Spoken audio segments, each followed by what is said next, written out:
कल यहाँ बसती थी खुशियाँ, आज है मातम वहाँ। वक्त लाया था बहारें, वक्त लाया है खिज़ां।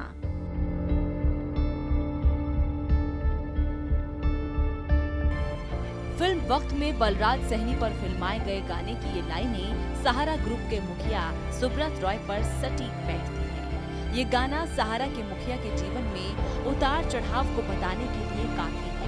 जीवन भर चकाचौंध से घिरे रहने वाले सुब्रत रॉय सहारा अपने मौत के समय बिल्कुल तन्हा थे। रिपोर्ट के अनुसार कभी अपने दोनों बेटों की शादी में राजनीति से लेकर फिल्म जगत के सभी दिग्गजों को लखनऊ की धरती पर बुलाने वाले सुब्रत रॉय के बेटे ही अपने पिता के अंतिम संस्कार में शामिल नहीं होंगे।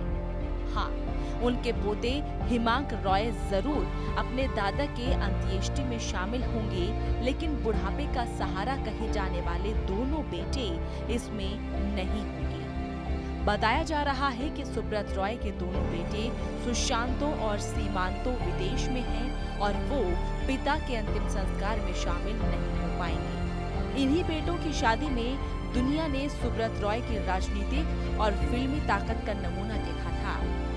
पर कहते हैं ना, वक्त बड़ा बलवान होता है। वो भी एक वक्त था और ये भी एक वक्त है।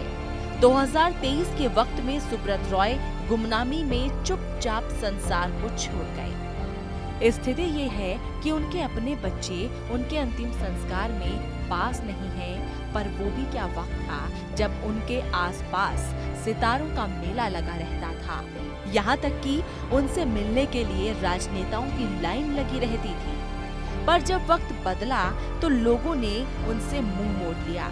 कॉर्पोरेट की दुनिया में झंडा गाड़ने वाली सहारा कंपनी के बुरे दिन क्या शुरू हुए। सुब्रत रॉय के करीबी एक एक करके उनका साथ छोड़ते चले गए। स्थिति तो ये हो गई कि उन्हें जेल तक जाना पड़ा और तमाम बदनामियां झेलनी पड़ी। जिसने भी सहारा के बढ़ते साम्राज्य को देखा है, उन्हें भी सहसा सुब्रत रॉय की इस कमजोरी पर विश्वास नहीं हुआ।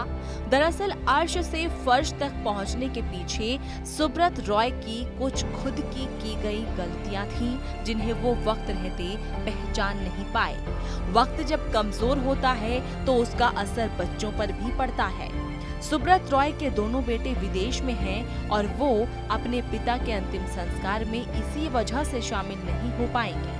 उनकी पत्नी स्वप्ना रॉय और छोटे बेटे सीमांतों के बड़े बेटे हिमांक लखनऊ पहुंचे हैं।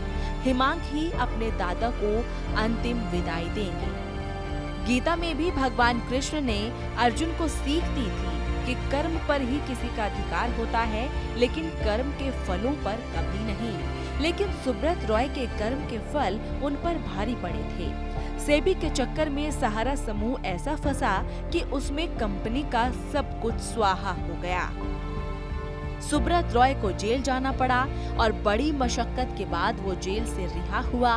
जेल से रिहा होने के बाद गुमनामी में चले गए। कभी किसी वक्त उनके आसपास मजमा लगा करता था, लेकिन उनके जेल से निकलने के बाद उनके कभी करीबी रहे भी उनसे मिलने से कतराते रहे। खैर, मौत तो अंतिम सत्य है और सहारा चीफ सुब्रत रॉय भी उसी सत्य की यात्रा पर चले गए।